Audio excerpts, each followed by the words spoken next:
All right, welcome back, Powers on Sports podcast. Okay, week one, college football. We got some colossal matchups: Georgia, Clemson, A&M, and Notre Dame. But maybe the biggest game, not maybe from a national championship perspective, but from the first, I'm going to call it the first bowl game of the year, the Hot Seat Bowl. Going to be down in Gainesville, Florida, Saturday afternoon, 3:30. Miami invades Gainesville to renew their rivalry with the Gators in a pivotal game for both head coaches, Mario Cristobal and Billy Napier. And no better person to preview the game on Saturday in Gainesville than Kevin Brockway, the beat reporter for the Gainesville Sun and the Gannett News Network. Kevin covers the Gators all year round, and he will be in the swamp Saturday. So no better person to give us a good bird's eye view of what to expect and a little preview of the game. So welcome in, Kevin. Hope you're doing well. Yes, greatly appreciate it. And you're not the first that's coined this the hot seat bowl, and you won't be the last. But it's fascinating, right? Two coaches, Billy Napier, 11-14, Mario Cristobal at Miami, 12-13. So you've got two coaches that are kind of in desperate need of a win to start a season, just to generate some momentum. Interesting that the expectations for both are a little different because obviously everybody, if you hear talk nationally and you hear people pundits and all that nationally talk, they all think it's a matter of when Billy Napier gets fired, not if. But with Mario Cristobal, there's a lot of optimism in Miami this year. You got a new quarterback, Cam Ward. You got a new running back. You got a lot of optimism. They could be a sleeper team to make the playoff. What has been your sense being around the Gators, just about the mood of all the stuff that's in the air? They seem to be more confident than what the pundits are expecting this year in terms of what they have. I mean, they have 14 returning starters. They've got some more experience. They've got a little more depth on this roster than in previous years. It's Billy Napier's year three. You've got a returning starting quarterback in Graham Mertz that led the SEC in completion percentage last year. You've got an up-and-coming young quarterback in DJ Lagway, who I think they may find a role for. We will see on Saturday. Whether that's as kind of like a dual threat in short yardage situations. Yeah. And their wide receivers. I mean, Trey Wilson, question mark obviously coming into this game is Montrell Johnson, their starting running back. But if he's healthy, ready to go, and they feel like they have very good depth behind him, I think they feel pretty good about this team offensively. I think, the big question mark is on defense, right? The front seven, Shamar James coming back from injury. They added another linebacker transfer from South Carolina, Grayson Pup Howard, who they're very high on there. So maybe this will be a little bit more of a short tackling team, and got to generate a pass rush too. TJ Searcy, Cameron James on the edge are two up and coming guys. LJ McCray, the true freshman, top 10 national recruit, also I think will figure into the rotation there. But those are things that are going to be big keys going into this game. Florida and Miami haven't played since 2019. The Gators won in 19, 24-20. It's been a long-standing rivalry for many years in the 80s and the early 90s. They do have a home and away here. Florida, obviously, this year in Gainesville, and then next year they'll play down in Miami. So, again, just talk about, you mentioned question marks, defense. Do they think they found, again, the thing that I've noticed in the last 4 or 5 years with the Gators, they've just not had any elite, got to block that guy, got to cover that guy on offense kind of guys. Do they feel like they got more of that, more opportunity for player development? They think they got some guys, and LJ McCray, a big time recruit. Do they think they got a couple of those guys in the pipeline? Yeah, I think they do. I mean, I think the question is, are they ready yet? I mean, I would say the closest thing to an impact defensive player that's new on the roster would be Pup Howard. Asa Turner, the safety, is another guy they brought in from Washington, a really hard-hitting guy.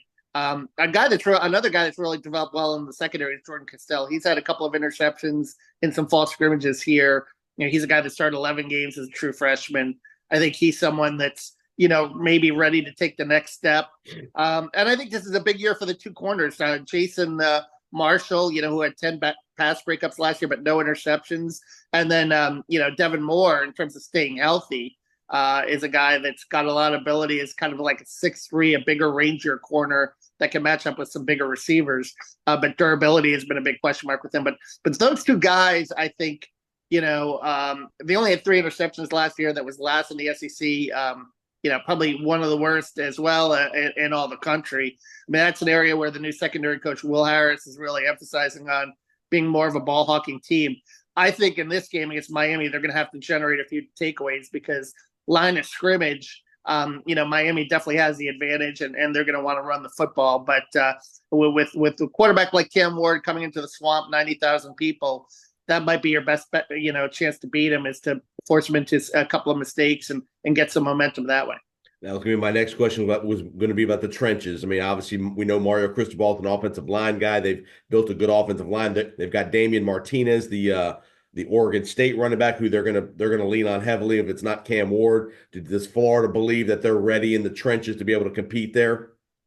Yeah, well, there's been a lot of talk, certainly off-season new strength coach Tyler Miles, in terms of changing their bodies, making them, a lot stronger. A lot more lean muscle mass, less body fat.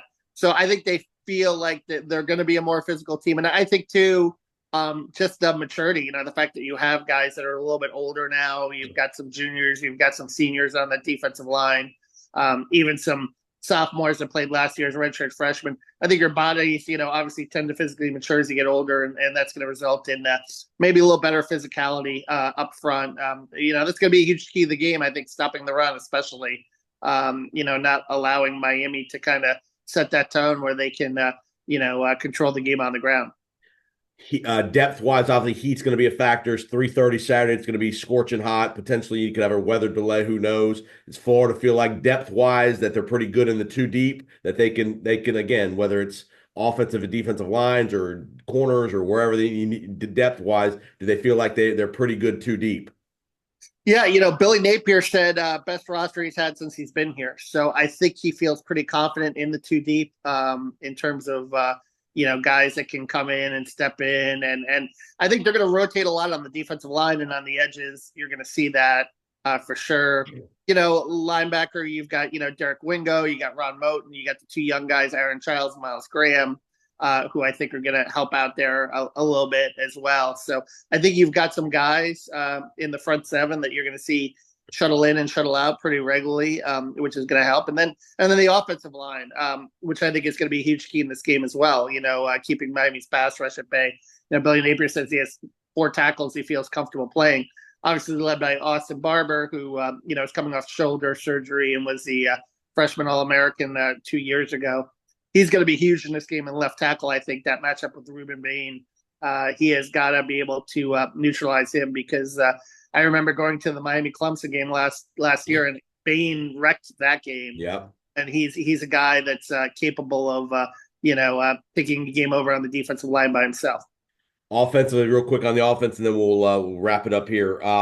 Mertz, obviously, is the idea still be a play action offense? We know he's a pretty good completion percentage guy. Is this a game that you obviously you need to get Eugene Wilson 8 to 10 touches somehow running, whether it's speed sweeps in the passing game? What do you think the offensive philosophy is going to be for Florida? Yeah, I think they're going to try to play a little faster too, based on the fact that Graham Mertz, year 2 in the system with Billy Napier calling the plays. There's a comfort level there.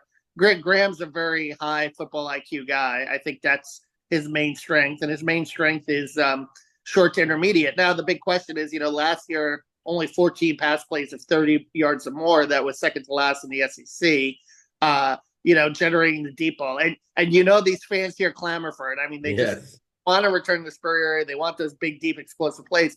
But this might be a game, given the strength of Miami's defensive line, where you have to go quick game, I think, because I don't think you want to put Mertz in a lot of 5 and 7 step drops and, put him in harm's way against this pass rush. And the offensive line, I think particularly on the right side, you still have, you have one new face probably at right tackle in, Brandon Crenshaw-Dixon from San Diego State. You've also have Cam Waits there, and then you have Damian George moving inside to right guard. So I think there's a little bit of a newness and question marks on the right side of the offensive line. I think they feel pretty good about the left side with Austin Barber and Najee Harris, and Jake Slaughter's a very solid center up front, and he's obviously showed last year 8 starts. Pro Football Focus I think graded him as one of the better centers in the SEC last year, and he's a guy that they really trust there at that center spot. Last question. Obviously, we anticipate this to be a close game. 2.5 point spread is, I think, what it is. Miami's a favorite.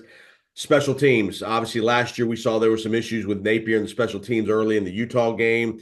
Game management, those kind of things. Where this Florida, do you think they've got those operational things worked out? And in the kicking game, they missed some kicks last year. Talk about the kicking game at Florida.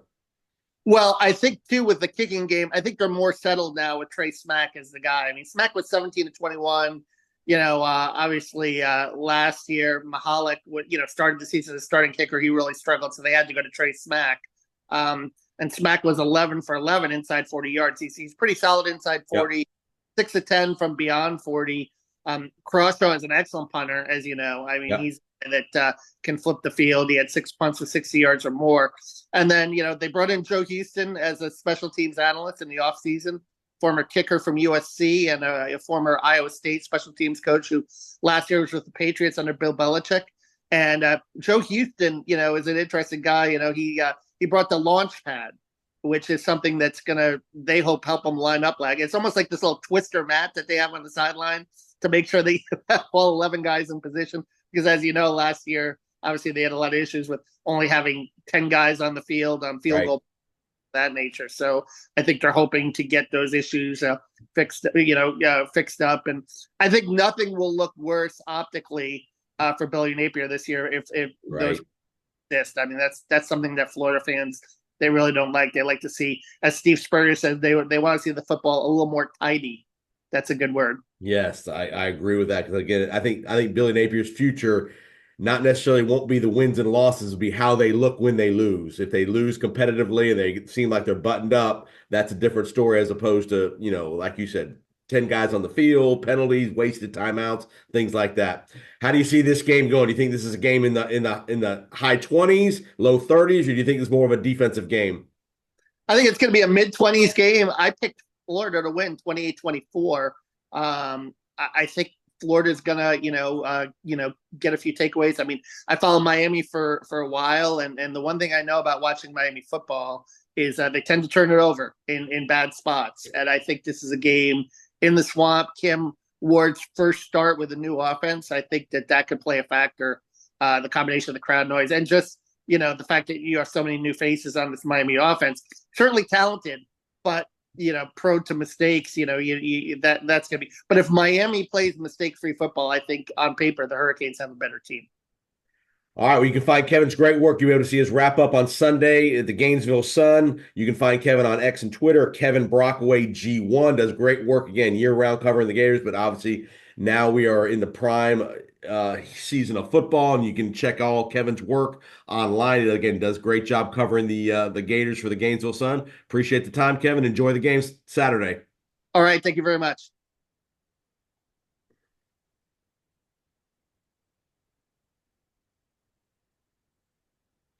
All right, welcome back, Florida Football Insiders Podcast. It is time to do our 2024 preview of the Florida Gators.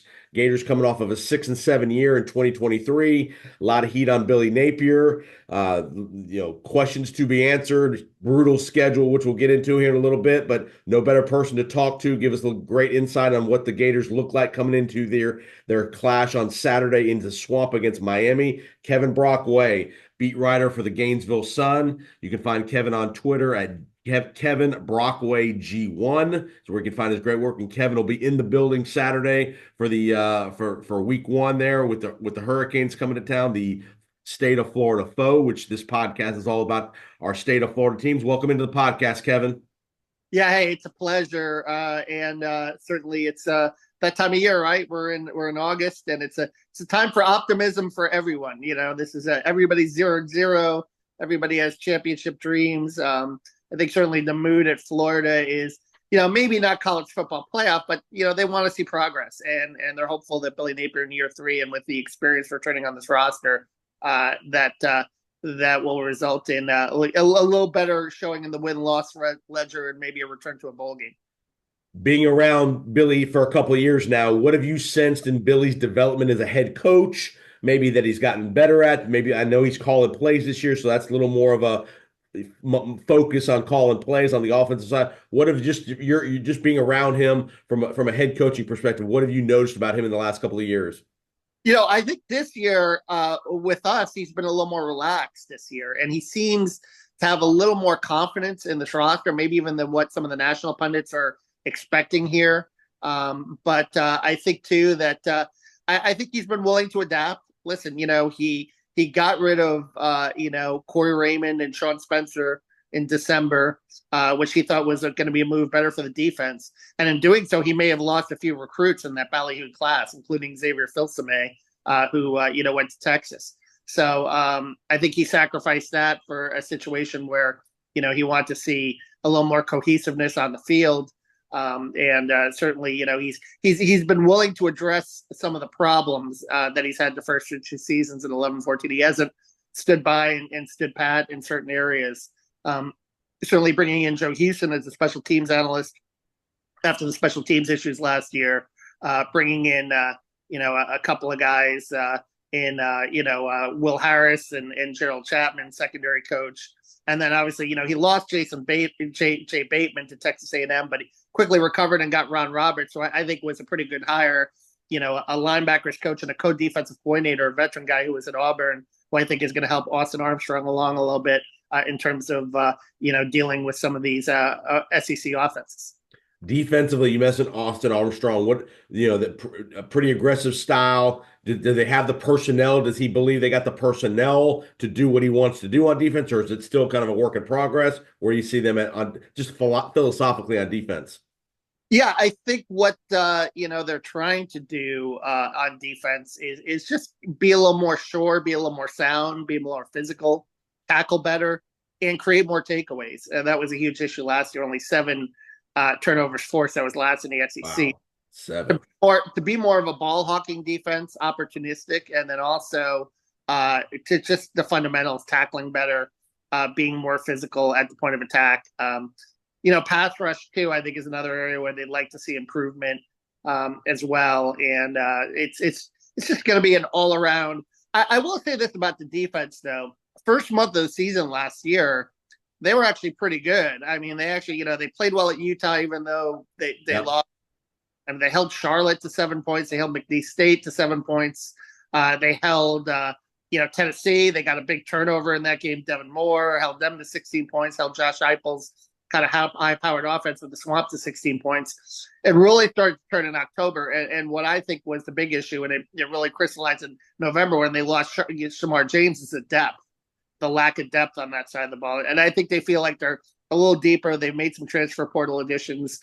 3 big guys I think are going to be, Grayson Howard at linebacker, Asa Turner at safety, and Joey Slackman on the defensive line. I think those are 3 transfers that they added that they feel like are going to be able to, bring a little something to this defense that will make them perform better on Saturdays. Are there any freshmen that you expect to get some significant snaps, that meaningful snaps here offensively? Or I know the McCray kid, the defensive end, is a highly touted kid. We know DJ Lagway potentially could see some action in some specified packages. Any other freshmen that you think will get some snaps, meaningful snaps? Tank Hawkins is a guy who had a really good camp, true freshman wide receiver. He's got some speed. I think you might see him on some returns. The other freshman receiver, TJ Abrams, as well. Aaron Childs and Miles Graham, the 2 linebackers, too. I think you'll see them in there at some point during the season, if not early, perhaps later. But I think mostly you're going to see a lot of guys that were true freshmen last year as sophomores really kind of step up. A guy who's had a really good camp is Aiden Mizell, a sophomore wide receiver. I think he's someone that is going to be worth watching. He always had that good straight line kind of track speed, but he really worked on his hands in the offseason. He worked on his route running, and he's becoming a more complete wide receiver as a result. Mood of the Gator fan base a little bit. I mean, obviously they want to see some offense. They want to see some big plays, and that's one thing Florida hasn't had in recent years is the skill players to do that. Do you feel like they're in a better position to be able to potentially unleash a little bit? I know Murch is a good solid quarterback, but he's not going to throw the ball 55 yards down the field a whole lot. Talk about the mood of the Florida fan base. Yeah, no, I mean, they want to see the big play, and whether they get that or not remains to be seen.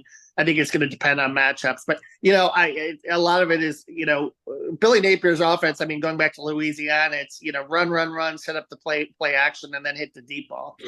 So you got to establish the run game first. And I think they've got a good stable of running backs, even though they lost Trevor Etienne. Another freshman, two other freshmen that, could make impacts this season are the two freshman running backs, KD Daniels and Jaden Baugh. They both looked really good this fall. Baugh had a really good spring game.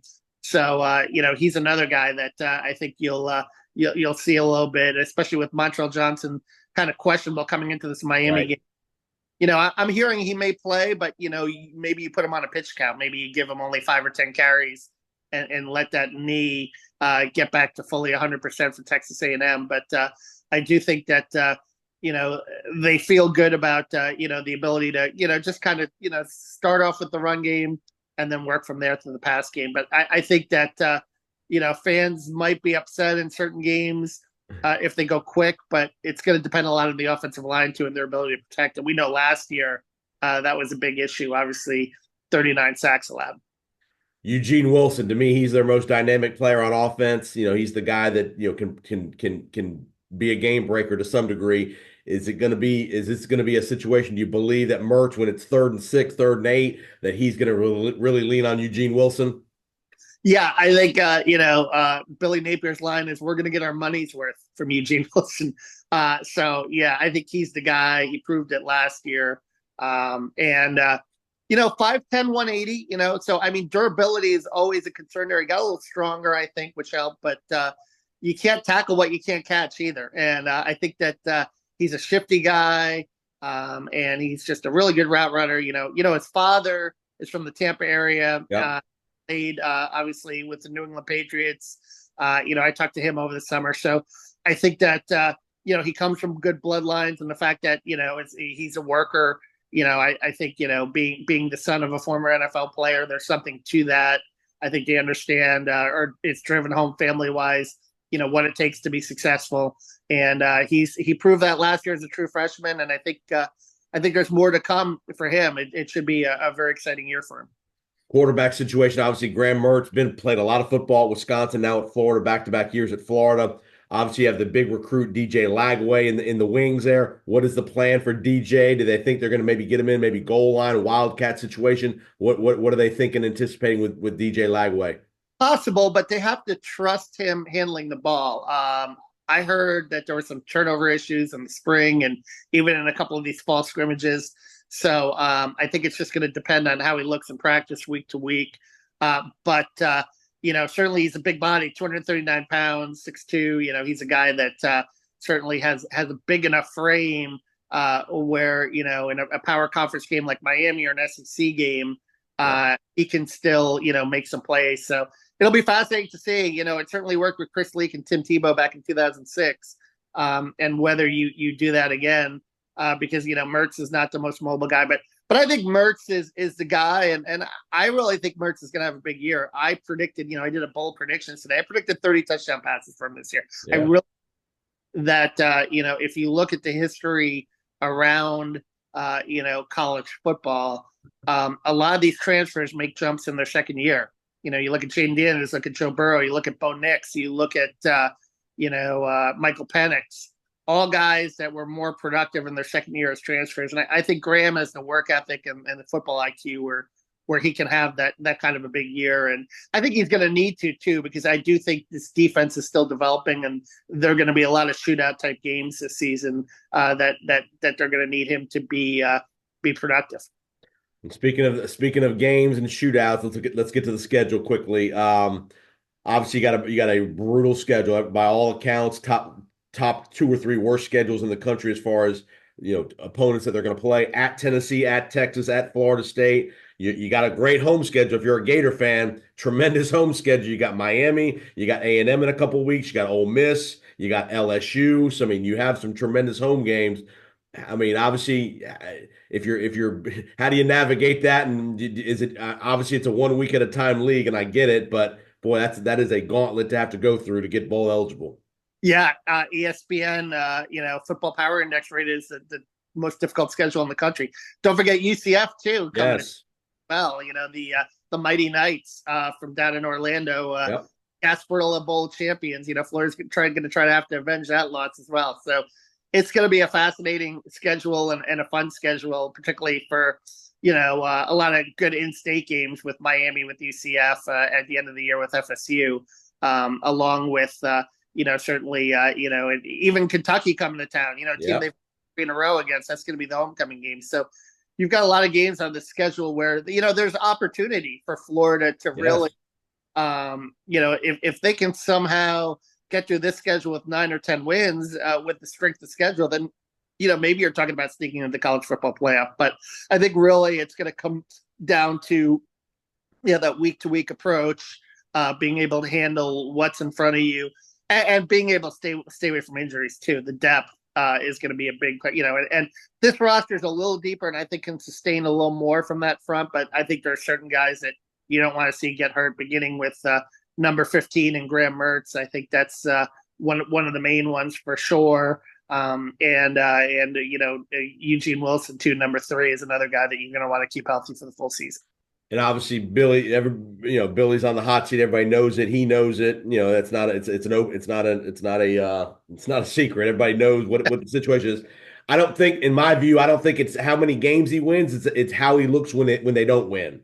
It's are you buttoned up? Do you have special teams issues? Do you have operational issues? Are you wasting timeouts? What sense do you get about? Again, I don't want to put a number on it, but I mean, just how they look if they don't win. I agree, and Steve Spurrier called it the football looking a little more tidy. And I think that's a good word. You know what I mean? Like, less of the embarrassing mistakes. And as you know, they brought in Joe Houston as a special teams analyst. He's got the launch pad, the little twister thing on the sidelines that they're going to make sure everyone's lined up right. So hopefully that will result in a smoother operations on special teams and having the right number of guys on the field. So I think all of that will result, in maybe a crisper looking football, and that's going to be important. I think 6 to 7 wins gets them a 4th year. Anything below that, it gets a little more dicey. Right.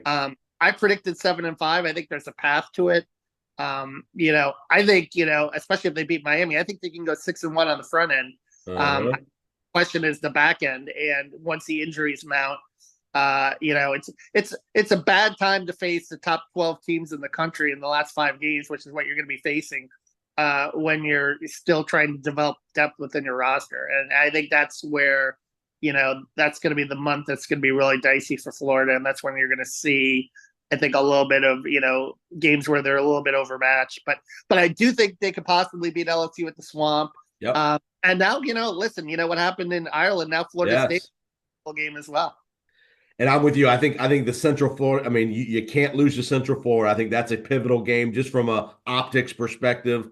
You got to beat a Kentucky at home, and again, I think Florida can be a pain in the neck to some people down the stretch. I mean, I think they're an improved football team, and it may not show up in the record, but I think they can be a pain in the neck to whether it's Florida State down the road, LSU down the road. I think Bill, and again, fans don't want to hear this, but sometimes it just takes 3 or 4 years to develop a roster and a culture and all that. And I know the Florida fan base is not the most patient in the country, but sometimes you have to almost bite the bullet and just say, we believe in Billy. We believe in the philosophy. Do you get the sense that that's what the administration thinks?